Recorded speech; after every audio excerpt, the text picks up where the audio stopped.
Welcome to the RotoWire Fantasy Baseball Podcast. I'm your host, James Anderson, and I got Dustin McComas joining me again. And this year, we're going to kind of switch things, or I'm going to kind of switch things up with my traditional rookie hitter tiers, rookie pitcher tiers articles. I'm going to break them down even more by position.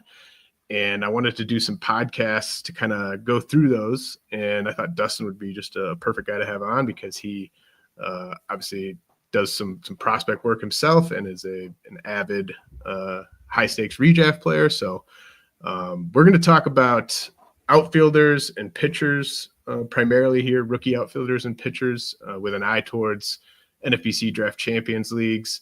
And then the following week, I'll have another special guest on to talk about rookie infielders. But thanks for joining me, Dustin. How's the offseason treating you?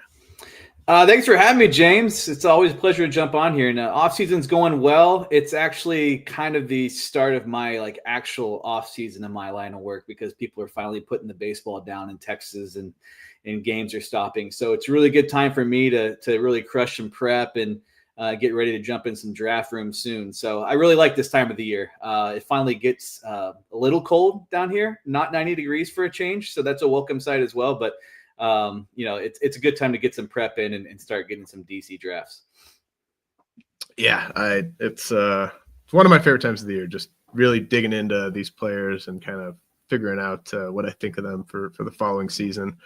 And for the purposes of this exercise and the articles that will follow, we are going to talk about guys like Heston Kjerstad and Jonathan Clase, who I don't have on my top 400 because they were on the active MLB roster for over 45 days, but they do have fewer than 130 at bats. So I thought we'd include them just because the prospect crop is so light right now. So Dustin, let's look at the rookie outfielders. We've got two guys going in the top 250 on average in NFBC Draft Champions Leagues. Jasson Dominguez of the Yankees going about 146 overall, and Dylan Cruz of the Nationals going around 156 overall. So, 10th round or so is when those guys are going in your 15-team draft and hold leagues. Do you have a strong opinion about either guy? Do you have a strong preference? What do you think about that Dominguez Cruz outfielders going kind of right around pick 150? Yeah, I don't mind the price for either, but I guess I have a stronger take on Cruz just because Washington has shown us that, the guys that want to run are going to have a green light.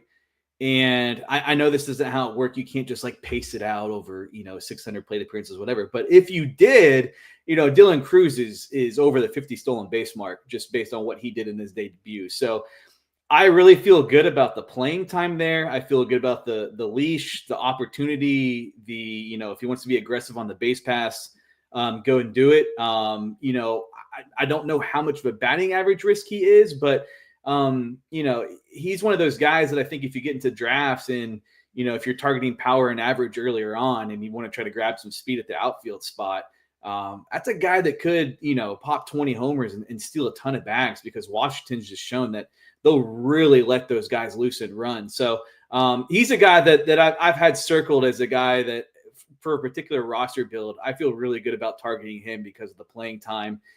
In the fact that I think Washington's just going to let him loose and do his thing. Yeah, it's really been a wild evolution for what we've expected of Dylan Cruz, the fantasy prospect from the draft to now, where I'm almost kind of looking at him as sort of a Lane Thomas type, which is just not. Yeah, right. It's not what you were thinking, heading into the draft, right? But just for 2025 fantasy, I think the stolen bases are his top, what he's bringing to the table, basically. And that was something that I didn't have any Dylan Cruz last year. And obviously I knew the Nats were running, but, I didn't really quite realize how crazy of a stolen base rate he was on. And it's even more nuts when you factor in that he was, he had like 3 or 4 good games when he first got the call, and then he just really didn't hit after that. So to still have the 12 steals in 31 games with a OBP below 290, that definitely gets at what you're saying. Like the upside in that category is through the roof for him. And then I think the floor, that's probably maybe like, so I see Cruz as stealing maybe 15 more bases than Dominguez, something like that. And probably 20 more runs. But I think Dominguez is the better hitter and has the higher upside as just a pure bat as a rookie. Mm-hmm. But I do think one area where there might be a difference is just how locked into the everyday at bats both guys are. It does seem like Cruz probably has a longer leash and probably hits higher in the lineup. Do you agree with that? Yeah, I agree. And, the Yankees, I don't know how much of it was, kind of the injury history Dominguez has had, but their reluctance to throw him out there all the time when Alex Verdugo was just like not hitting at all. It just kind of piqued my interest a little bit. Like, I don't know why they're not just like turning this guy loose and kind of letting him go. So I do agree that I think Cruz has a longer leash. He's got the safer path to playing time. I think he's going to hit in a better lineup spot. But I also agree that if we're drafting the best bat, I mean, it's Jasson Dominguez. I think the skills, the talent are better. Cruz, you kind of run the risk with Cruz. It's like Lane Thomas, but also I think the risk is also Cleveland Lane Thomas, like where he just doesn't hit all of a sudden, still gets out there. And maybe I just can't see him losing playing time, but there is a pretty, there's a floor down there that if he just doesn't hit like he did in his debut, could have some trouble there. So yeah, I agree. Dominguez is definitely the safer bat, but I like Cruz from a playing time and kind of a bankable stats perspective. Yeah, I think he's sort of, you kind of almost know what you're getting a bit more with him. Like you're saying, I think he definitely will score more runs, I would think, barring Dominguez just, hitting his 95th percentile outcome or something and being in the top 3 spots of the lineup somehow. So Steamer has Cruz for a 245 average and 16 homers. How does that sound to you? I think that sounds pretty good. I might dig him a little bit more on batting average and maybe give him a couple more homers. I could envision like a 235, 20 homer kind of an outcome. I think that's fairly close to where I'd have him. Yeah, I agree with you on I kind of have him closer to 235. I think Dominguez is Steamer is 248 with 20 homers, and I kind of buy that to a T. But then the big thing is Steamer only has Cruz for 24 steals and 62 runs, and so I wouldn't project him for 50 steals, but I would definitely project him for 30 plus. Yeah, me too. So that would be kind of the big difference there. And then Dominguez, in terms of just Aaron Boone, in the postseason and the Verdugo thing, I think if you're Brian Cashman, you kind of want to make sure he doesn't have that club in the bag this year to play over Dominguez in left field. But you don't know, and Dominguez could be cold for 3 weeks and get sent to AAA. Like that's in the realm of possibility. So interesting combo of rookie outfielders, Jasson Dominguez and Dylan Cruz going around pick 150 in these early draft champions. What do you think about Roman Anthony? He's the only other outfield prospect going inside the top 300, going around pick 267 in these draft champions, has not played in the big leagues, obviously. Would seemingly have a chance to break camp with the Red Sox just based on what he did at AAA, but it's a crowded depth chart. They have been linked to Juan Soto. So just where are you at on Roman Anthony? I think it's easy to envision him really being worth this price if the playing time's there. But how confident are you in the playing time? I'm not confident in the playing time. You mentioned they've been linked to Juan Soto, and this is I think it's even still a pretty fairly crowded outfield. And they've also been linked to possible Garrett Crochet sweepstakes type deal. And I think that would be the avenue to where a deal like that would need to happen for me to feel good about him really having a realistic chance to get the playing time to return this type of value. But, Wilyer Abreu, Trevor Story coming back, what do they do with Sedan Rafaela? I mean, he's probably going to be in center field. What do they do with Jarren Duran? Masataka Yoshida was kind of a lot more locked into that pure DH spot, but, they've mentioned that they want to get a right-handed power bat again.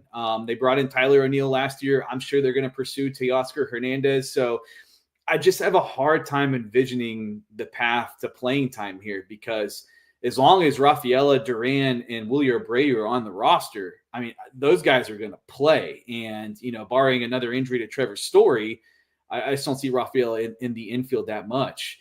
And then they kind of get to what they've got going on at second base with all those bodies there. So, yeah, to me, if we're just drafting purely on the talent and, the skill, I like the price. But just the playing time here in Boston, I just have a hard time seeing how this is going to work out until a trade happens. And, Abreu's name keeps getting thrown out there in trades and that sort of thing as well. But they need to make a trade in order for him to, I think, return the type of playing time that's going to get you the value here. Yeah, I think you're spot on there. And even if they could trade Wilyer Abreu and still bring in another guy, right? Further complicate things. So I think this would be a slam dunk price if I knew Roman Anthony was going to break camp as an everyday player, but you just can't really. I don't think you can assume that. I mean, there are incentives for them, obviously. Like if he wins Rookie of the Year and he is on the opening day roster, that would net them a pick. But what are the chances he wins Rookie of the Year? There are also incentives to keeping him down a little bit longer and getting that seventh year. So, I haven't ended up with any Roman Anthony yet. I have gotten 2 shares of Dominguez for what it's worth. I don't have any Dylan Cruz. Heston Kjerstad, as I mentioned, is not on my top 400. But I love the profile with Heston Kjerstad of the Orioles. I just think, if you're looking for potentially impactful power bat post pick 300 who won't hurt your batting average, I think Heston Kjerstad is about as good a bet as there is. I think you can definitely be concerned about him sitting against some lefties, maybe a lot of lefties early in the season, but I mean, he is going in the range with a bunch of other strong side platoon bats, so that's kind of factored in, I think. And then there is a chance that he just plays against lefties too. And they're moving in the fences. I think Kjerstad I think he will be like a 30 homer guy annually during his prime. So what do you think about the price just for this year, considering he hasn't really done it yet? I like the price. I was a tiny bit concerned that they brought Ryan O'Hearn back, because when Mountcastle was healthy and it seemed like O'Hearn played a lot of outfield, but Santander, I just don't see them bringing him back. So you got to think that there's a path there. I mean, he's ready. I think like the age, the skill, how much time he spent in the minor leagues, what he's kind of shown at the big league level. I think he's ready. I think it's time for him to step into at least a strong side platoon type of deal. And you're right, to get to, he's like picks 317 and you've got a guy that's, I think, not going to hurt your batting average and give you some legitimate power.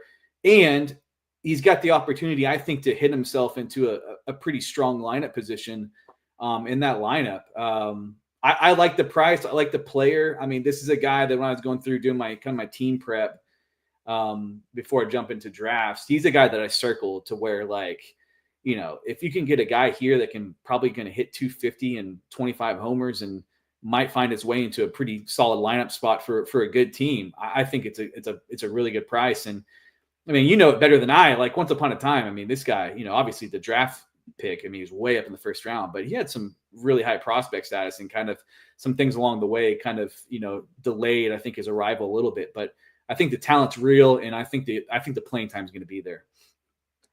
Yeah, he had, I know Kjerstad's StatCast stuff from the big leagues doesn't like necessarily pop that much, but he had a 42% hard hit rate in the minors last year per Baseball Info Solutions, which is up on the site. And that's, that's like right there with what Tristan Casas was doing at AAA during his rehab assignment.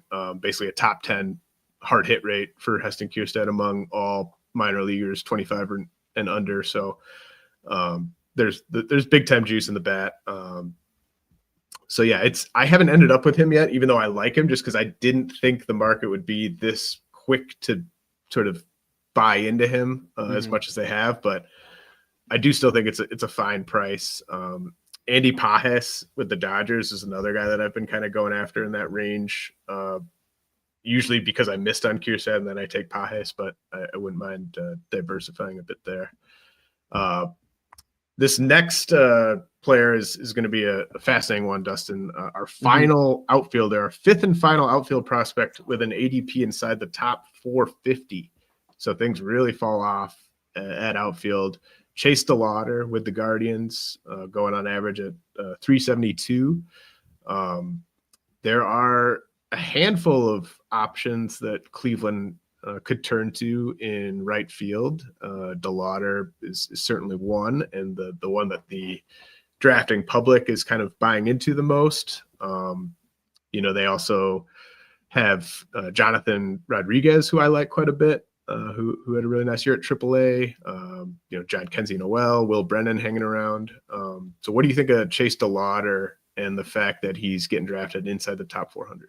Yeah, to me, this is the most fascinating guy we've discussed so far, because when I look at Cleveland, it's just begging for somebody to go into that corner outfield spot and just take the job.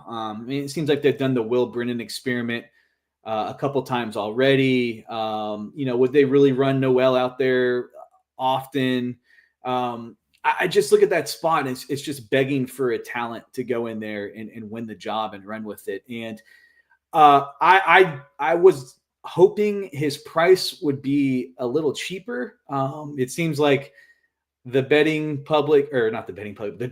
public feels like me in that, like, if there's a guy to bet on, it's him. But I would prefer it was kind of more in the 450 range than the 370 range. But it's just been kind of a revolving door out there. And I think that that job is just there for somebody to go take it. And I think that from a talent perspective, I think that he'd be the guy that I would bet on. And I was trying to think the other day, like, what are the odds that Cleveland would bring in, a free agent or something like that? And I was like, when's the last time Cleveland has brought in any significant free agent? Like, I was trying to think of somebody. I mean, it's just all homegrown guys, or they deal from their prospects to go acquire somebody via trade. So, this is a guy I would be willing to take a gamble on. Might end up regretting that just from a playing time perspective if he's one of your main outfielders early on. But I just think that job is begging for somebody talented to go in there and take it. And I think that he'd probably be my pick. So the only question I have with DeLauter is the durability factor. And so that would be, like, if you're taking him at pick 3, let's say he like falls a little bit, you get him at pick 400. How many big league games do you need him to start? Or how many games do you need him to play in to kind of feel good about that pick? I think you need him to play more than half the year, I think. Yeah, and he hasn't done that yet. Since so he played 0 games in 2022, which was his draft year, due to the broken foot that he suffered in college. And then in 2023, he played 57 regular season games and then 23 games in the AFL. So got up to 80 total games in 2023 if you factor in rehab games and the AFL games. And then he was 39 games this past year with another 11 in the AFL. So just 96 games since getting drafted in 2022 if you exclude the AFL and you include his rehab assignments. So it would be uncharted territory durability wise, I think, for this pick to pay off. But I think people are looking at what Jackson Merrill did last year and trying to look for, the next Merrill, who is a guy that doesn't strike out and hits the ball hard and, that type of thing. And I could see how you would get there with DeLauter from the statistical output, but the durability thing is something I think people just have to keep in the back of their mind. He's 6'3", 235. All of his injuries have been lower body stuff. They're all kind of connected. And so just keep that in mind. I do think talent-wise, he is the best option for them. I did mention Rodriguez. Do you have any thoughts on him, since we're just talking about Guardians outfielders? Jonathan Rodriguez, for those who don't know, just a big-time power bat who spent most of the year at AAA. He already had experience at AAA in 2023. Hit 29 homers with a 301 average, 390 OBP, 25% strikeout rate, 13% walk rate at AAA last year in 118 games. Yeah, I mean, the price I think is fine to take a chance on. My hesitation with him is it kind of reads like a Noel profile. They're kind of redundant. So I think if they would go that route, maybe that would be, they just kind of just run Noel out there a little bit more. But I've turned into a platoon snob. So any guy that doesn't hit left-handed, I kind of ding them a little bit, just from hey, if the guy gets up there, maybe he have a chance to be a strong side platoon guy. So I think the power's real. It's just, if Noel wasn't on the roster already, I would feel really good about taking a shot at Rodriguez, but he just kind of seems like a very similar type of profile. Yeah, I like both Noel and Rodriguez. So that I feel that, because I probably have one of them on most of my draft and hold so far, just because I think it's really cheap power. But that's funny you said that about being a platoon snob, because I heard Phil Dussault say the other day that he really cares about the handedness of batters, but he goes for the righties because he assumes every lefty will get a strict platoon right away, and he thinks the righties have a better chance of actually playing every day. Do you buy that? No, I think the righties are at bigger risk of not playing at all compared to the lefties falling into a strong side platoon type deal. Like, the more I talk to, like, scouts and people in the game, just about the way they think about the amateur prospect, every single time there's like an infielder or somebody like that, and it comes up and it's like, and he hits left-handed, they go, oh, well, he hits from the right side, like the side that we want these guys to hit on. And I just think the game is moving more and more towards paying attention to platoon splits. And I can't remember who gave out the stat. It might have been Rob DiPietro, about the amount of at-bats from left-handed hitters has gone up.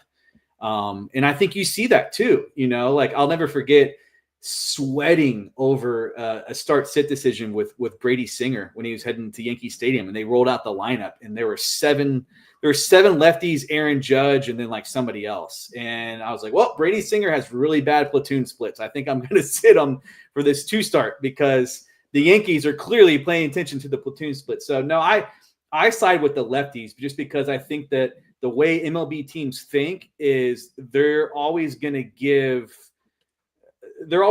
some value to the guys that hit left-handed, because they're always going to have that platoon advantage against the righties. Yeah, and I think so I think, like, to Phil's idea, the lefties will get platooned when they come up, like that. Even the good rookies these days, like the left-handed batters, like we saw with like Holiday and that's plenty of other options, but or examples. But Phil's right about the lefties do sit against the lefties, the rookie hitters do. But I think you're right. Like the rookie right-handed hitters, like for instance, like Helio Ramos 2 years ago, he's short side platooning all the time. And that was part of why I didn't draft him this past year, because there was good stuff under the hood in 2023, but I was just afraid that he was only going to play against lefties. And then the second year they start playing him against everybody. And so I feel like that's maybe more of like a pattern of, you kind of break them in, whether they're righty or lefty, you break them in on a platoon, and then you kind of expand their playing time from there. Okay, let's get back to the so Colby Thomas is the next guy, and Colby Thomas I'm labeling him at Sacramento, but with the it looks so weird to read that. Yeah. Colby Thomas is the 6th outfielder prospect by ADP and the final outfield prospect with an ADP inside the top 500. I like Colby Thomas. I've talked about him previously on the pod just for the power speed potential. Kind of a Tyler O'Neill type of fantasy outfielder if it all breaks right. What do you think about Thomas? Yeah, I don't mind the price. I think when you get into this kind of range and you're looking for avenues to possible playing time that can provide that kind of exciting potential upside, I like it. And he's a guy that I believe had a pretty strong campaign last year. It's like one of my favorite things about going through the Fangraphs pages is like it's the guys who performed are in bright red. So it kind of draws you to him to do some research on. But yeah, I like the potential. That organization I think has shown that they'll throw guys out there. I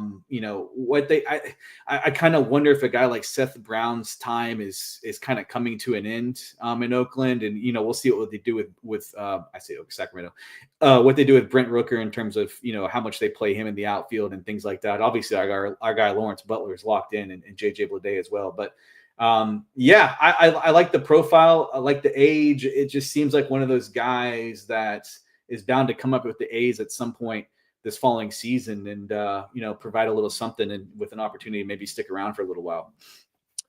Yeah. I think he's even got a chance to maybe even win a job in camp. I think he's kind of standing in Denzel Clark's way a little bit. I know he got added to the 40 man and he's getting drafted and had a good AFL, but I see it as Colby Thomas, Bleday, Butler as the go-to outfield trio for the Athletics by, Memorial Day, at least I would say.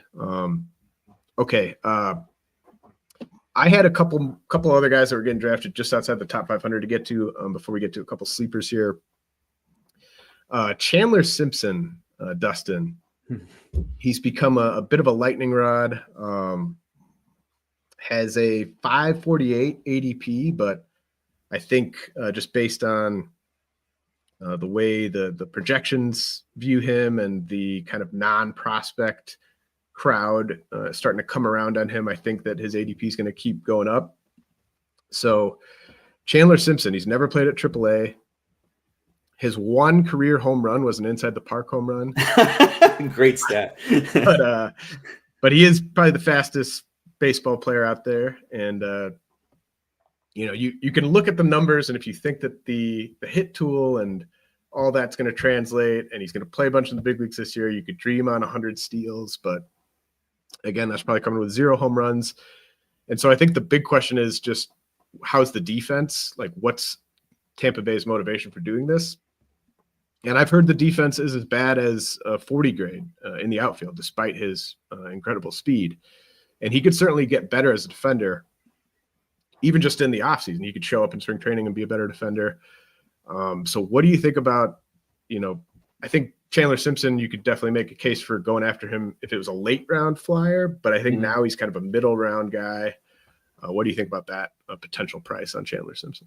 Yeah, I'm not a fan of this price. I mean, you mentioned the defense, which was the first time I look at these types of profiles, I'm always like, can the glove carry this guy? And to be that fast and have that defensive grade it's kind of like the equivalent of a non-fast guy being a 20, like it's just like if you're that fast, it's just like maybe a 40 grade is like the lowest you can go just from a pure speed perspective. But it's definitely like Malik Smith, Asturi Ruiz are kind of guys from the past who have had this type of speed or just haven't been able to handle the outfield. Yeah, I think that he's a guy that he'll pop in probably some of the projections, and especially if you do any of the 600 plate appearance type stuff. And perhaps people are looked at what Xavier Edwards did this past year, like, oh, ex Tampa guy that was a hit tool guy and could really run. Maybe Chandler Simpson's that next kind of guy. But no, I think that this is a guy that to me, is more of a end of the draft kind of a guy instead of where he's going right now. And I thought it was at least a little bit telling that they put Jake Mangum on the 40 man right after they dealt Jose Siri, who is a, defense, kind of a bat. I mean, he's got a reputation as a bat the ball guy. His stats weren't that great, but kind of at least a somewhat similar kind of a profile that they put on the 40-man. So yeah, I don't really see a bunch of a path to playing time. Now, could we get into like September and all of a sudden we're dropping a nice chunk of fab on Chandler Simpson? Absolutely. But in terms of a DC draft at this point in the calendar, at this price, I'm not in on it. Yeah, I think you got to be careful like how high you take a player like that too, because even in like a best case scenario, you're not going to want to be using him all season, right? Because he's just going to kill your RBI and your home runs. Mm-hmm.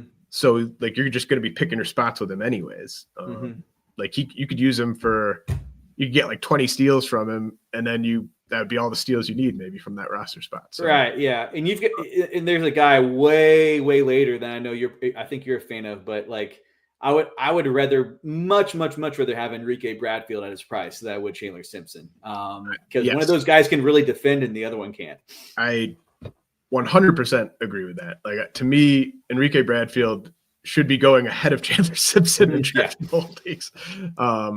And like the Rays aren't going to play a 40 or 45 defender. Like the Marlins will do that. Like Xavier Edwards is not like that bad, but he like the whole you want a Chandler Simpson to find his way to a Marlins so that they will play him because the Rays care a ton about defense. And to that end, I really like Johnny DeLuca. He's not a prospect, but I think he could, like over the final couple of months, he actually did perform pretty well for fantasy when they were playing him pretty regularly. He is a really good defender. So, if Chandler Simpson starts going ahead of Johnny DeLuca in drafts, I think there's been a big mistake.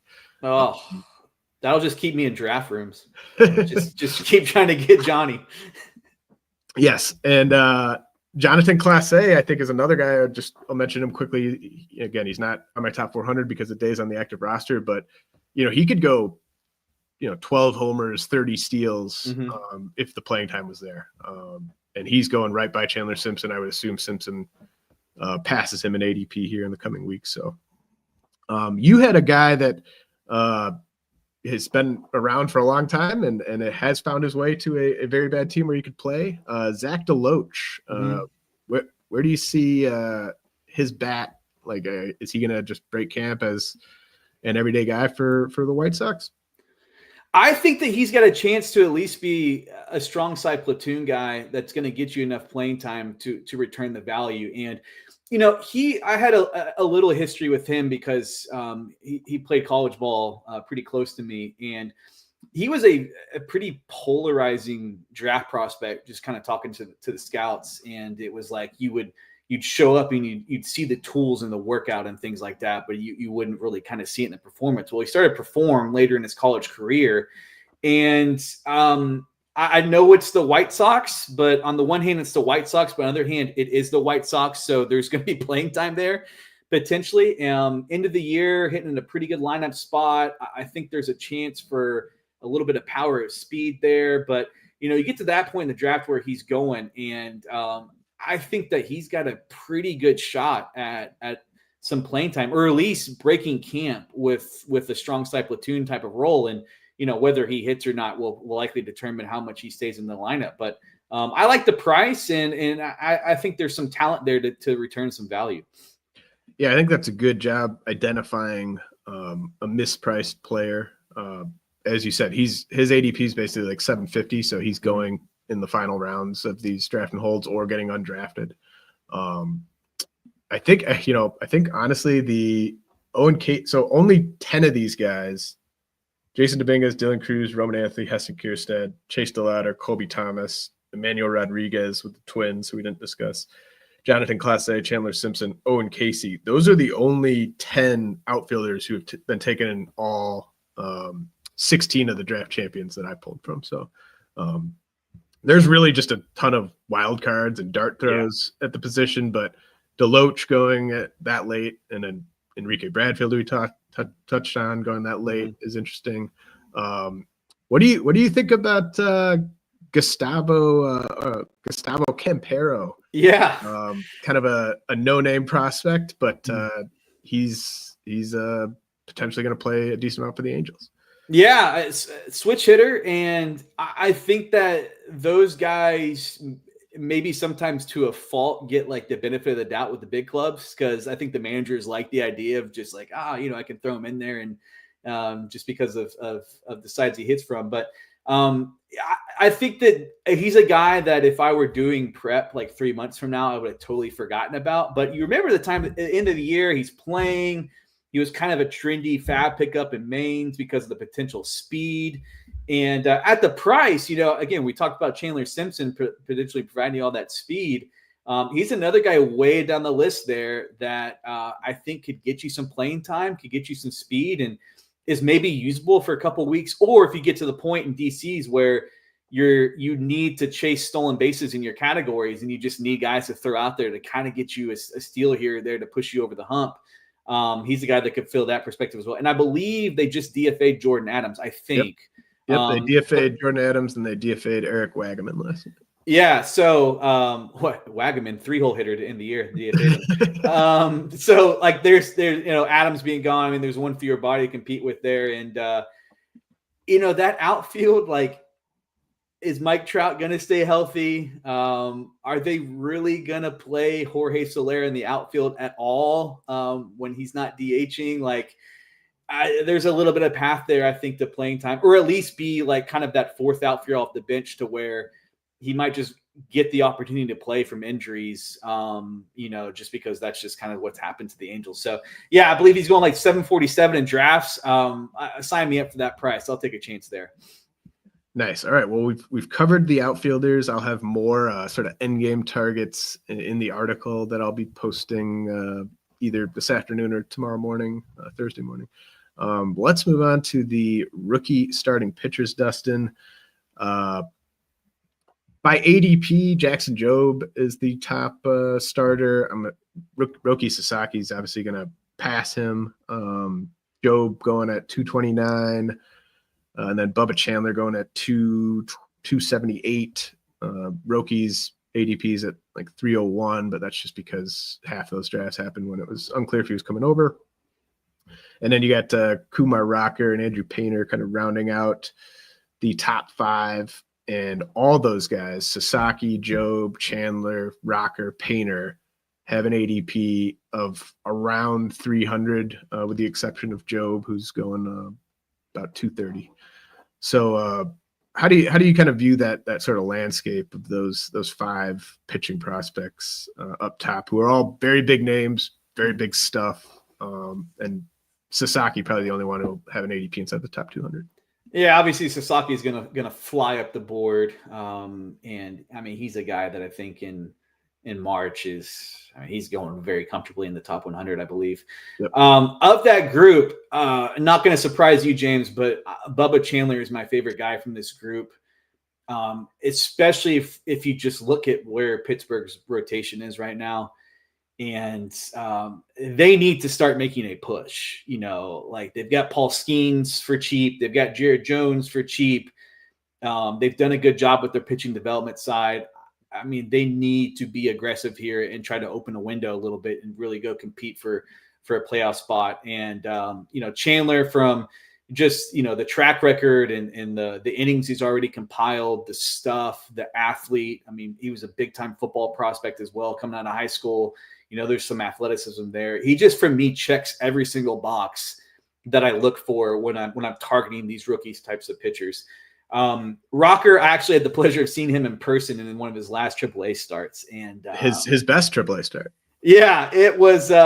He was so good that they were playing Oklahoma City, and Oklahoma City brought in Landon Knack, who was also pretty good. But Kumar was so good that I didn't realize I was watching Landon Knack until I looked down and realized I was watching Landon Knack. That's how good Kumar Rocker was. So like him as well, like the way he ended the year, the breaking ball is real. Jobe, I find myself having a little more questions about him than maybe some of these other guys here. The durability. I think the secondary stuff is real. The fastball velocity is real, but I do wonder, it seemed like the fastball was a little bit more hittable than it should have been at that velocity.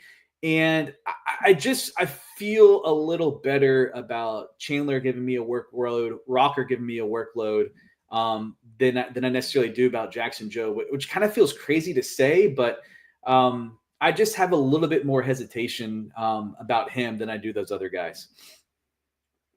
Yeah. I think the price difference between Jobe and Chandler specifically is just going to push me to Chandler every single time. Yes.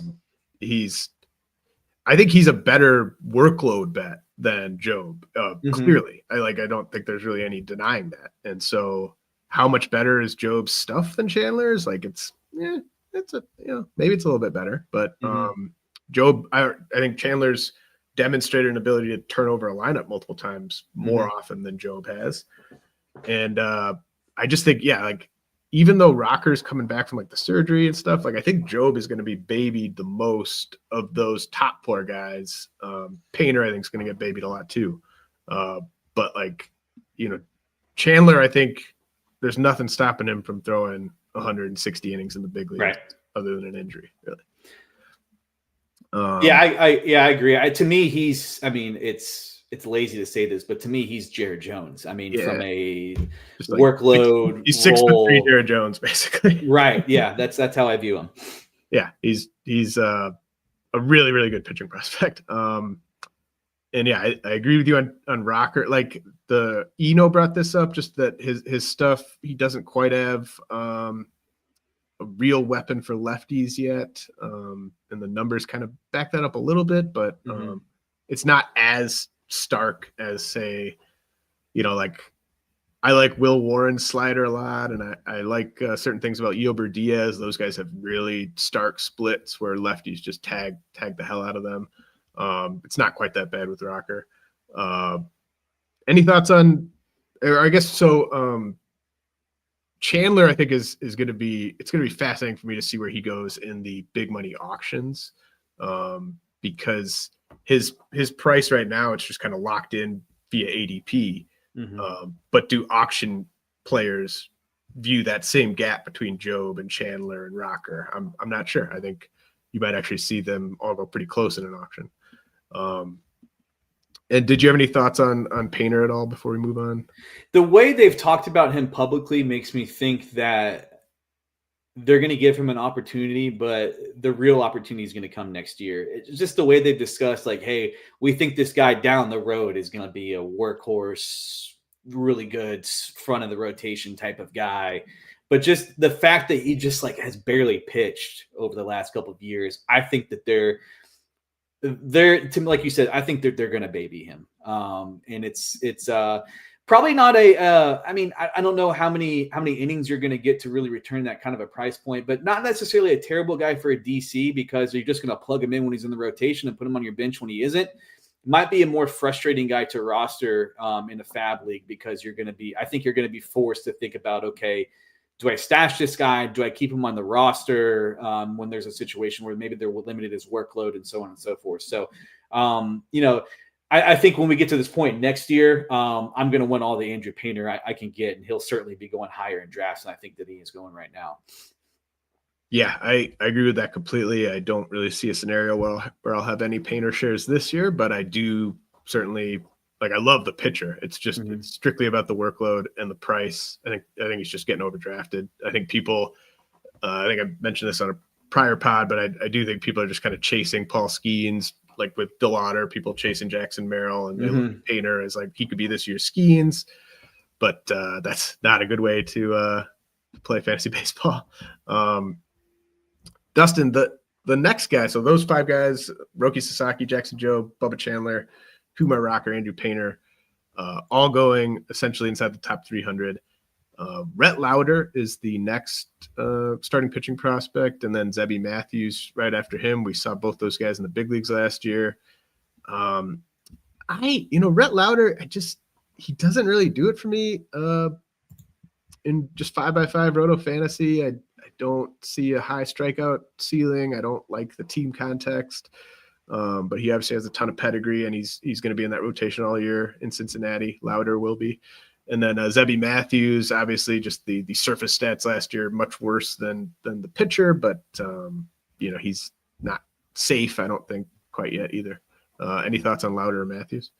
Lowder is really confusing because if you dive into him, it's like he should not have been able to do what he did from just a surface stats kind of thing. It just doesn't really, it's just not supported in a lot of that underlying data. But like you mentioned, I mean, this is a guy that does have a pedigree, and I am a believer that there are some guys who are skilled at simply getting outs, creating poor contact, just like kind of the, for lack of a better term, the art of pitching kind of a thing. So I do give him credit with that, but I keep going back to the underlying stuff and the fact that this is a guy that's going to pitch half his games in Cincinnati. To me, if this were a guy that was in like Seattle or something like that, I would be much more willing to dive in. But it's just every time I kind of like objectively look at like, all right, let's dig in here under the hood and see what's going on, I just have a harder time at this price point. But I think that there's a chance we get to the end of the year and like, hey, maybe he's a guy that's just going to outperform what the underlying stuff says, just because of, the feel, the way, maybe there's something we're missing in like the angles he creates and the expected stuff. And for lack of a better guy, like kind of Max Friedish, to where like people don't really like love the stuff from a stuff plus standpoint, but like, the guy can pitch. It's not expected, like what the hitters think they're going to see, all that sort of stuff. And yeah, like with Zebby, like I just his debut and the way that went kind of makes me a little bit gun shy at this price point. There are some guys further down the list that I would much rather take a shot on. Yeah, and I love these discussions because it really, the price is just so important. Like it's not like we're saying, like Roman Anthony, like there's just really good outfielders who are getting drafted in that range. Rhett Lowder, there's just pitchers I'd rather take an upside shot on. Like do you see like upside with Rhett Lowder, like fantasy upside? Like isn't he just kind of like a guy that you start like half the time and just play the matchups with?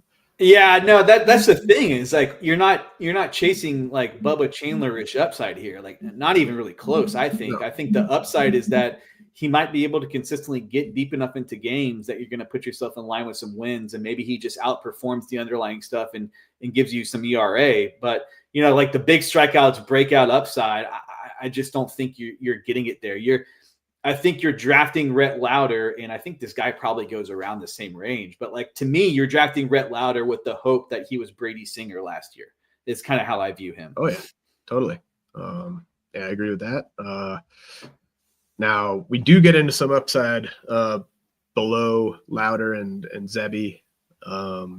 Quinn Mathews of the Cardinals is going just outside the top 400. He's got a lot of upside. Lefty who had a massive velocity spike last year, very capable of handling a big workload. Sean Burke of the White Sox, a favorite around here, just went from being a prospect I didn't care about at all to being a prospect I liked a lot, just based on how good he looked in the big leagues in September. And he's going pick 437, Sean Burke of the White Sox on average. Jacob Misiorowski of the Brewers, obviously a big question in terms of like, is he going to start? Is he going to relieve? Is he ready to have success as a starter? Do the Brewers still view him as a starter? Joey Cantillo of the Guardians going up pick 440 as well. Someone who I've ended up with in a few places. Any thoughts on those first handful of guys? Yeah, I really like this range. I currently have Burke projected to be a guy that like breaks camp in the rotation with Chicago. Yep, definitely. And let's keep in mind too, if Garrett Crochet gets dealt, that's another spot. He basically just moves up in the rotation to have even more security. So I really like the way he finished the year. I think there's some actual upside there. Like you're not just drafting the potential innings. I think there's some upside there. And for as awful and as much as we make fun of Chicago, I do think that they do some things on the pitching side that you can feel pretty good about with Brian Bannister and those guys. Just quickly on that, I didn't have any Garrett Crochet, and then like he has this monster year, and then Burke just goes from being middling in the minors. Like he always missed bats, but then he just shows up and the big league coaches kind of have him fixed right away. So I'm into it. I don't like, the biggest problem is you're not going to get many wins. Right. Yeah. But like, I think Burke could be a really, really nice guy that you're starting most weeks. So continue. Yeah, no, they clearly know what they're doing, and especially with guys like that. So he's one of my favorite targets in that range, and also one of my favorite targets in the entire draft is Joey Cantillo.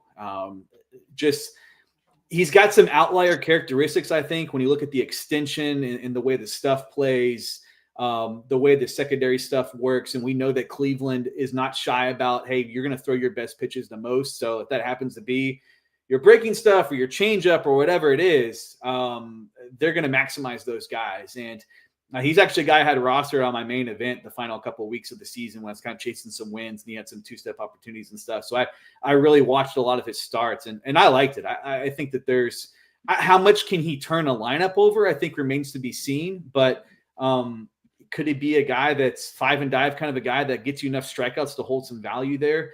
I think that's in the realm of possibility. And again, Cleveland just does a good job on the pitching side. So those are two of my favorite guys kind of in the starting pitcher pool as we're looking at DCs. Milwaukee to me is fascinating because they just have a lot of these guys, I think, that are stuff guys, but are kind of on that line of whether they're going to be relievers or starters. Aaron Ashby, Dale Hall, and now Misiorowski. But he's just fascinating because the stuff, the velocity, the extension, the way the stuff plays. I mean, there's a lot of things that are like, man, there's some breakout potential here. But I just keep going back to the idea that this might be a guy that ends up in the bullpen, which kind of gives me some pause. Yeah, I was like, could he maybe have like a Dylan Cease type of career arc? And then I went back and looked, and just the walk rates weren't very comparable. Like he just walks so many guys. Like I was trying to think of like a prior, like a high strikeout pitching prospect with walk issues who kind of put it all together. It's tough to find a guy that walked as many batters as Miz did. Now he did cut the walks at Double-A last year, about halfway through the season. Like he was a walk machine at Double-A first couple of months. He kind of fixed it over the next couple of months, and he gets the bump to Triple-A. So, and then he was working as a reliever at Triple-A. So hard to say whether there was like actual skills growth there, but I don't really love the price this year. I don't think he gets many starts, and I don't think he gets many saves. And then with Cantillo, like that's, to me, he's kind of like, why would I take Rhett Lowder at 360 when I could get Cantillo at 441? Right. Because I'm viewing both those guys as pitchers who I'm maybe going to use like 14 times or something like that. And so, I agree with that.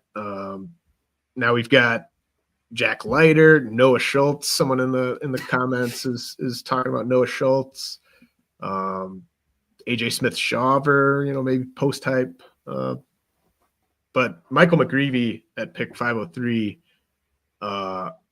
I think McGreevy and Burke and Chandler are probably my three favorite pitchers, just based on the price. I even like McGreevy more than Cantillo, just because I think he's got more upside because of the potential ratio excellence. And like I've always liked Joey Cantillo, but he does struggle with the walks. Like yes, yeah, the big leagues was the first time his walk rate was in a starting pitching caliber range. So I don't know. I'm not really in on Leiter.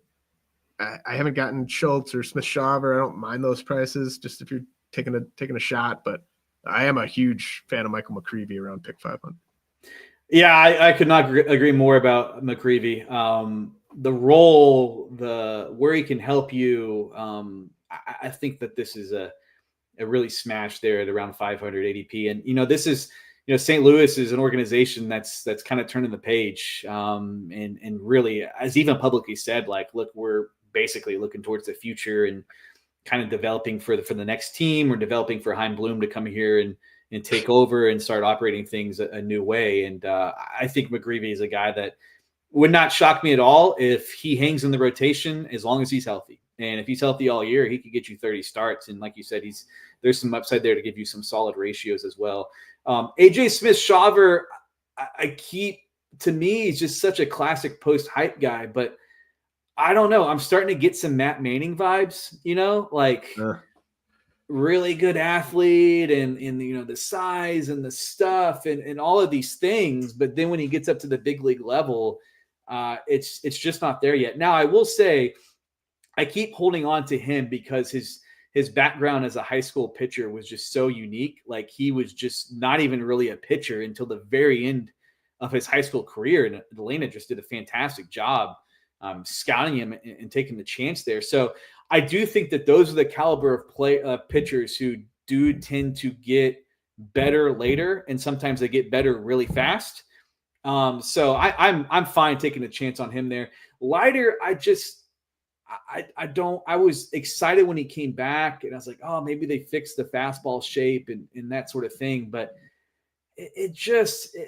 every big league start, I was just like, man, I just want some more. I just don't see, the Jack Lowder that we heard about as a draft prospect, or even the Jack Lowder who I believe in one of his AAA starts struck out every single guy he faced in like 3 2/3 innings or something like that. It's just, it's tough for me to buy in on that until I see the stuff, and especially the fastball perform a little bit better. But McGreevy to me is, yeah, absolutely. Really love that price. Love the skills. Love the potential role. I think that's a great opportunity to get some real value there.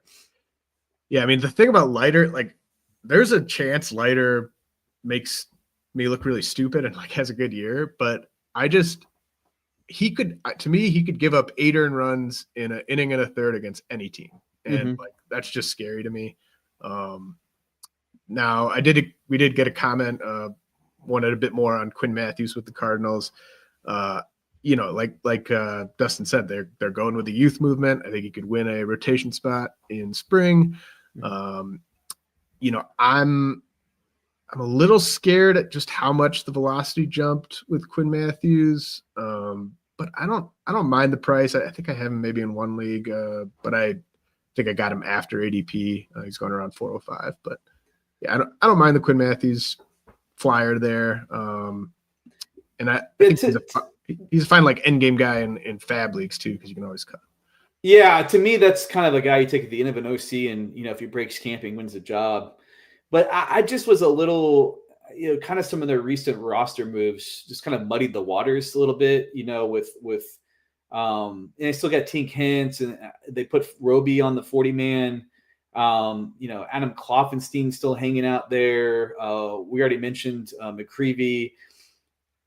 I just wonder if they're kind of going to take Quinn a little bit slower, and maybe he's more of a mid-season kind of a guy. Let's bring up now, as opposed to a guy that could really break camp and win a rotation spot. There's so many names in there, and while he's performed, I think, better than all of them in that system, at least this past year, there are still some fairly significant prospect names hanging out there that are already on the 40-man roster. So that's what gives me a little bit of pause at this price point, to where, like you said, probably better of an in-game fab league kind of a guy than a DC guy, to where you do need to feel good about some innings you're going to get in that kind of a spot. Yeah, definitely someone to pay attention to in spring training. Like, how long did they keep him in big league camp? Does it appear they're giving him a real shot at winning a spot? I do think Hintz and Roby, I'm not really counting on much from them this year, just because of their durability issues, and Hentz's injury at the end of the year kind of scares me. But yeah, that is a good point. They were added to the 40. And the Cardinals, it's no skin off their back if they don't bring Quinn Mathews into the rotation till June, right? Like they're not trying to, they don't care how many wins they get. Yeah, he strikes me as a guy that, like, when they sell at the deadline, that's when you see Quinn Mathews really come up and get an opportunity to just run with some starts in the season. I do gotta say, I've got to. Well, hold on. Before we get to some guys I want to pump the brakes on, Brant Hurter with the Tigers. If you were competing in a fantasy league down the stretch last year, you always had to kind of pay attention to when the Tigers might be using Hurter as the primary pitcher there. He was very useful during that Tigers second half run. What do you think about him for 2025? Love it. One of my favorite guys at his price point for the starting pitchers.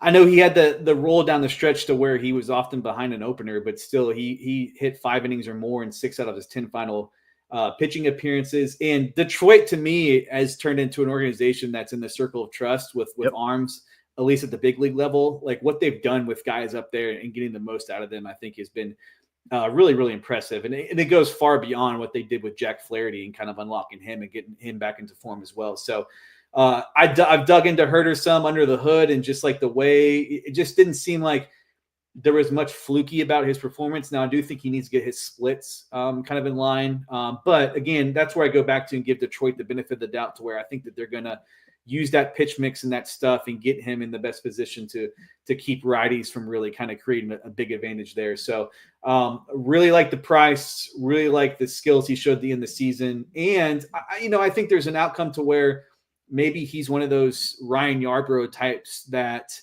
can vulture a bunch of wins just because of the way they use him, and also give you some solid ratios as well, even if he's not giving you that traditional starter's workload. And that's Brant Hurter of the Tigers, and he's going around pick 517. Echo all of what Dustin said there. I couldn't be less interested in Cade Horton at pick 530 right now. I think the most obvious bad pick right now among the pitching prospects is Ricky Tiedemann getting drafted in some leagues at pick 635 on average. I don't think you see Ricky Tiedemann at all next year. But Cade Horton, he ended the year with just a really nasty shoulder injury that there's no give. It's not a given that he's going to be healthy in the spring, I don't think. And he's going at 530. So I have no interest in Cade Horton there. I do like Richard Fitz a little bit, who's going around 571. I don't know when he breaks into the Red Sox rotation. Maybe he's just kind of like a spot starter all year, but I think there's more there than maybe meets the eye on the surface with Richard Fitz. I know Jeff Ponce has been talking about Connor Phillips of the Reds being a potential post-type guy who's maybe fixed some things. Anyone jump out to you kind of in that 500-ish ADP range we haven't covered yet? Yeah, Fitz kind of gives me some Zebby Mathews vibes. I think and you can get him about 200 picks later. We'll see what Boston does with the rotation. They obviously seem like they're actually going to spend for a change, but even still, I think there's a guy that at that price is going to provide you some starts that you can use throughout the year. I agree with Horton. He's a guy, to me, he's got a red arrow pointing down, just the way the career is tracking so far with the injuries. Agree with Tiedemann. He's just a guy that even when he's healthy, I just have never had much interest. I mean, there always seemed to be some sort of injury issue. To me, my biggest concern was always if he'd be able to hold up and fill a role as a starter. Unfortunately, that's kind of playing out as well. One guy I don't know if you have a very strong opinion on or not. Brandon Sproat from the Mets. I'm probably butchering that name. Sproat. Yeah, I was a little taken aback that when the Mets talked publicly about some internal options in the minor leagues to fill starts next year, his name was not mentioned, which kind of surprised me because it just looked like on the surface that we would be talking about him at some point, like a lot of people were talking about Christian Scott this past offseason. So don't know if you have any strong feelings there. To me, that's been a guy that's been kind of confusing me because I kind of look in and read the reports and stuff like that. But then you hear what the Mets have said publicly, and it's like they didn't even mention him when they mentioned some lesser guys on the list. Yeah, Sproat, I know that he might have worn down when he got to AAA, but I still think you got to have more success at AAA. He's 20. He was about to turn 24, I guess, when he was at AAA. But there's not very good hitters at AAA late in the season. And true, he only had a 16% strikeout rate. So, I haven't been in it. I think the prospect. He's viewed as a top 20 overall prospect in some circles, and that's leading to him getting treated as such in these drafts. And I haven't gotten there yet. To me, it's just you almost kind of steer into the guys with the least name value, almost these guys like Cantillo and McGreevy and Burke and Hurter, they're going cheaper than they should because they're not on any top 100 lists. Right. You have Schultz and Sproat and these guys, Lighter with a ton of name value. Quinn Mathews obviously getting treated very well based on his prospect pedigree. Yeah. So. And you know this better than I. Sometimes these guys with these names, once they establish themselves as a name, they hang on some of those public lists for a while. But the reality is that with pitchers, especially at that level, it can change so fast. Whether it's injuries, whether there's changes in development, whether it's guys getting stronger, whether it's this or that or whatever. And that to me is why I get a little bit more excited about the lesser names, like you said, especially the lesser names for good organizations that have proven that they can develop guys on that side. So yeah, it's, you see some of the bigger names, it's like they get famous and then they stay famous. But the reality is the guys actually go out and see these guys and the pro scouts and things like that. Like their reports might read differently, maybe significantly differently than what we're seeing in the public until these guys get around to see him and talking to the right people and such. Yeah. Cade Horton, perfect example of that. Just like, guys that have Cade Horton's career path with like the innings, the injuries, all that stuff, it just almost never turns into a big league starter. We've covered a ton of guys. Carson Wisenhunt with the Giants. What are you thinking there? Like obviously there's a path into that rotation. But how interested are you? Yeah, I mean, I just was looking at kind of in-game guys and DCs, and he popped to me just because the changeup is real. And I think I was looking through there. He had 3 pitches with a swinging strike percentage of 14.8 or better. And even like for a guy that throws a sinker, it even got some whiffs as well. So that makes me kind of wonder if there's something going on with whether it's extension, release, some of the shapes, whatever. Obviously, the walks are suggesting that there's probably reliever in his future, but given the price point, like to me, he's got some characteristics that might make him a little bit of an outlier. That what if all of a sudden he gets to the big league level and throws strikes a little more often than he has in the past, and maybe you've got a guy there that can actually get you some strikeouts and some potential starts in a good home park, and like you said. I think with San Francisco, there is going to be an opportunity for some of their prospect arms to get in there and potentially make an impact in the rotation. So he's a guy that I noted just like the rate at which he gets swinging strikes with his stuff, and then the changeup being one of the better changeups in the minor leagues. Like that could be a guy that like you get. I think he's going to like 740 or something that can actually give you a couple of usable starts throughout the year. And I'll throw out Thomas Harrington with the Pirates. Like I think he could make 20 plus starts in the big league rotation. He's going outside the top 600. Mike Burrows, maybe even with the Pirates, could make. I'm not sure if they view him as a starter still, but I think he has the pitches to start for the Pirates. Burrows does. Logan Evans with the Mariners, I think, is maybe 6th on their SP depth chart. I just don't think much of Emerson Hancock, but. He's going almost at pick 700, so lots of targets for me here. Ian Seymour, who just got added to the Rays 40-man. Just love you and I are on the same page with Noah Cameron, I think. Yeah, Noah Cameron just got added to the Royals 40-man. He's basically big league ready. It's just I look at these. There's just so many great end-game pitching options. I've got some DCs, Dustin, where it's rounds 31 through 50, it's like 17 pitchers. And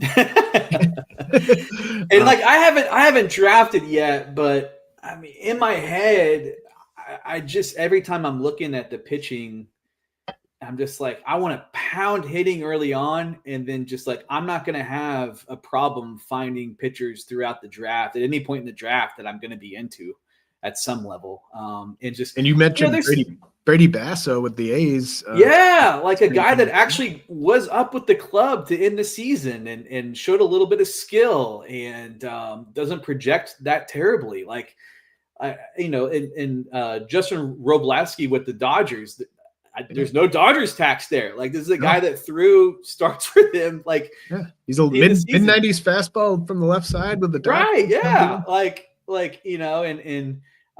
There's just like, and I think it's not a coincidence that we're naming a lot of these guys from certain organizations: Tampa, LA, Cleveland, Pittsburgh, Seattle. I think Texas is getting a little bit of a reputation from that. Yeah. I think Kansas City's done a good job with kind of turning their pitching around as well. So a lot of those guys I think you can find down here. I think my biggest challenge would be not getting to the end of the draft and realizing I drafted too many of these guys. Like, oh no, I got 25 pitchers instead of where I was targeting. But there's a lot of really interesting in-game guys here that, JT Ginn was up with the A's in the rotation at the end of the year. And, once upon a time, he had some prospect status as well.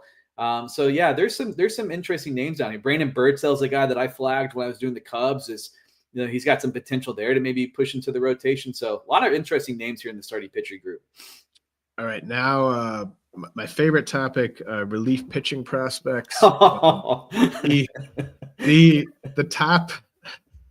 As I told you, Dustin, the top rookie pitcher in terms of redraft ADP is Porter Hodge. Porter Hodge, obviously the presumed closer of the Cubs by the market right now. We'll see if that's the case on opening day, but he's going just inside the top 200 on average. Ben Joyce, the presumed closer of the Angels, going just outside the top 200 on average. What do you think about those two guys before we get to the deep options? Porter Hodge and Joyce. I was listening. You talk with Mike Mager and, just about how different the closer landscape is this year. And I agreed 100% as I was going through. It just felt like there was less security about those secondary RP2 kind of the guys. So that makes me be into Porter Hodge, especially because the Cubs track record with that position is they don't really allocate many resources to it. They usually, bring in a cheap old guy that's had some experience there, your David Robertsons of the world, or kind of throw in some internal best option that's missing the most bats at the time. I mean, heck, it used to be Adbert Alzolay, who now got DFA'd. I mean, obviously he had Tommy John, but that's just kind of an example of how they treated that position. So I think at least where the landscape stands right now, I feel pretty good about Porter Hodge as, potential RP2, just because of the way the Cubs have treated that position. Yeah, Ben Joyce, a really, really hard throwing guy. There's been some injuries in the past. Robert Stevenson's going to come back at some point, I believe, from his surgery last year. I just think that's got the potential to be one that if you're really banking on that guy to be an RP2, you might have a tough time with it. But Hodge I'm into just because of the way the Cubs have treated that closer spot and the way he finished the year. Yeah, that makes a lot of sense to me. I haven't taken Hodge yet, and I hadn't spent as much time, honestly, thinking about it the way you did in terms of just what the Cubs' track record is. I just sort of saw the amount of free agent potential closers and was worried that, we get to late February and there's like 2 unsigned closers and the agent goes to the Cubs and they're able to get them to bite on a guy for $12 million or something. But I think I definitely would rather have Hodge as my closer too than Ben Joyce. Mm-hmm. It just seems like a matter of when, not if, that arm gives out. I mean, he's got the fastest fastball on record in the big leagues, I believe. And his arm it seems maybe anecdotal. It seems like it's always barking to me, but I do have Robert Stevenson on a couple DCs already because I'm sort of envisioning Ben Joyce gets some saves, gets injured, and then shortly after Stevenson comes back and gets the rest of the saves. And Stevenson you can get basically at the end of drafts. It's funny how that worked. That guy had a rocket beside him in terms of helium in drafts at this point, last year. Yeah, everyone's favorite setup man turned closer, Robert Stevenson. Yep. Now, Seth Halverson of the Rockies, I was pumping up Jaden Hill towards the end of the season. He's also getting drafted as a Rockies pitching prospect reliever. But Seth Halverson getting drafted quite a bit higher. He basically sits triple digits, really nasty stuff, going just inside the top 500. What do you think about, is this am I a fool for loving this price? What do you think about Seth Halverson just going right inside the top 500? Yeah, I don't think you're a fool for loving the price, but I think that I would probably take Jaden Hill at his price. Maybe that's because I feel like for years now, we've kind of identified a Rockies reliever to take a stab at, like, this guy's going to have the path to it. And I just don't know how often it's ever worked. Like, I got super excited about Justin Lawrence one year, and for like a week, I felt like a genius, and then it just didn't work. So I'd probably side towards taking a shot later on a Jaden Hill.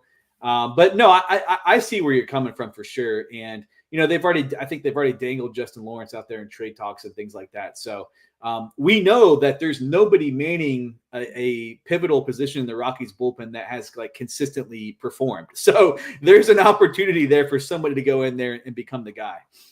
The Rockies are they've got three, like just based on my analysis, 3 of the top 20 rookie relief pitching prospects are Rockies relievers. Seth Halverson, Jaden Hill, and Zach Agnos. 3 really solid pitching prospect relievers, and they're pitching for the Rockies, so have fun with that. Mason Montgomery is the 4th relief pitching prospect by ADP. He's with the Rays, 614 ADP, just lit up stuff plus in a very small sample. And then we've got Hunter Biggie, Baiji of the Rays going in the 600s as well. Prelander Baroa, maybe a White Sox save spec going at around pick 650. Zach Maxwell, potential closer replacement in Cincinnati going around pick 700. Any interest in any of those guys?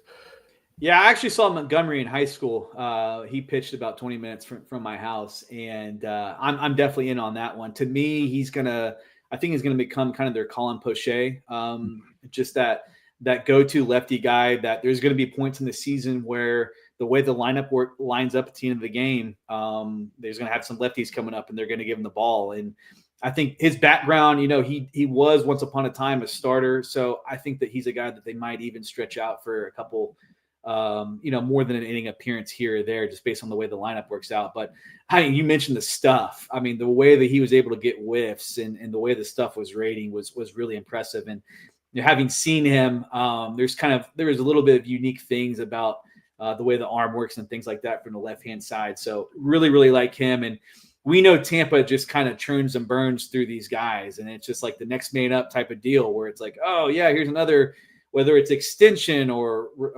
shape of the stuff or arm angle or whatever it is, they're finding these sorts of guys and putting them in predominant roles. So I like him. And Baroa, I feel like this point last year, it was even a more popular name than he is now, just because we're just like, oh, the stuff, and maybe he takes over the saves opportunities there. So don't mind that one. Anybody in Cincinnati that might have a line to saves, I'm just like so out on Alexis Diaz, just so far out. Like I keep waiting for the wheels just completely fall off. I think he's already lost a couple and he's just kind of chugging along barely. But so anybody in that organization, thankfully I can't fall for Lucas Sims anymore because he's moved on. But anybody in there that could potentially push Alexis Diaz, I really like the price at the end of the draft to take a shot on a guy like that. Yeah, I 100% agree with you there. In our I did a rookie draft at First Pitch Arizona where we had to take 5 pitchers, and I was considering Ryan Zefferjan of the Angels strictly as a ratios play. Didn't really think he would get saves necessarily, but do you think he could actually maybe be the next guy if Ben Joyce went down earlier in the year? That's kind of how I looked at it when I was dissecting their bullpen, that if there's any sort of issue with Ben Joyce and, who knows what, I haven't really dug into the Robert Stevenson timetable, but I think there could be a path to where you start going down the list and he might be one of the guys that just lands on a default. Now, I also do think it would be very Angels to like bring back like Carlos Estevez or something like that and just throw like stupid money at an old reliever just to put him in the closer spot. But at this point, just kind of looking at the way their bullpen shakes out, he was one of the guys who's like, hey, you know what? At that point in the draft, like if you're trying to take an RP spec down there, there are certainly worse ones than him. I think the way it lines up, some of the skills that he showed in the ratio standpoint, maybe he's a guy that could, for whatever reason, through injury, kind of push to maybe get some saves throughout the year. All right, Dustin, we've done the outfielders, we've done the pitchers. Did you want to talk about any of the infielders before I let you go? Let's kind of go through my notes. I mean, one guy to me, I'll give you one guy that to me is kind of really stood out to me because I don't know what to make of him. But Brady House, just because the way the Nationals have talked about him publicly is they love Brady House. It's like every time the front office speaks, it makes me think that they're just going to give this guy an opportunity to go play third base, maybe out of spring training, and just be the guy there, which bums me because I was a big Jose Tena fan. I still am. But just like the way they've talked about him, but I look at the hitting performance and things like that. I know the glove's got a strong representation, former high school shortstop, kind of that big bodied guy. That's a classic guy that was going to move off to third base. But I don't know if the bat performance to me makes me think about Brady House the way the Nationals are talking about him. Well, I was in just perfect lockstep with the Nationals about House a year ago. And then, into probably May, June of last year. And then he just was way worse last year than I thought he would be. And particularly with just tons of chasing, just, one of those approaches that I feel like any big league pitcher could easily exploit. Yeah. And so I've seen the exact same quotes you're talking about. Like Rizzo is just always talking about House. He's talking about Yohandy Morales a lot too. Like he's going to come up and play first base or something. But like Jose Tena, I just can't imagine a scenario where a manager is playing House early in the season over Tena. Maybe they could find room for both of them, but I don't know. Maybe you get Tena and then you get House 200 picks later as like a backup option, but maybe he improves a ton this offseason and someone to watch in spring training, I think for sure with Brady House, but I feel like there's, they might just be talking him up a little bit to kind of satisfy his representation and just he's got a shot and stuff like that. But I don't know. I'm not scared off of taking Jose Tena. And I would love to see Brady House take a big step forward. But that'll do it for the episode today. Dustin, actually, why don't you mention you've been doing some of the launch angle stuff with Rob D lately. I don't know if there's anything you want to promote before I let you go. Yeah, you can catch me on there. I've been filling in for Rob Silver, joining those Jeff Zimmerman and Rob DiPietro on Launch Angle podcast, and have a lot of fun doing that. I have a background in my old job. I used to try to share the microphone with 3 veteran Texas Longhorns reporters. So not afraid to jump in the podcast arena and talk about some things that I think I know I'm talking about.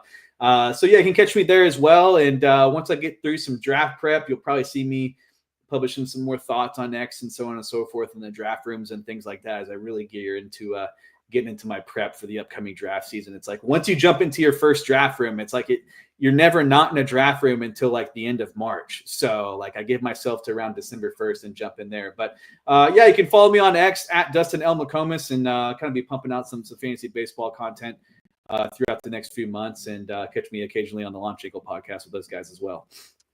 Awesome stuff, man. Well, I will be seeing you in Vegas. I know that for a fact because you will be in the Champions League auction. I've got to memorize your Mike Mager auction strategy podcast. So I'm consuming all the auction content I can get because I need all the help I can get before that draft. Well, definitely listen to the one I did with Winokur last year too, because he's great at just kind of breaking down the do's and don'ts of the NFBC auction.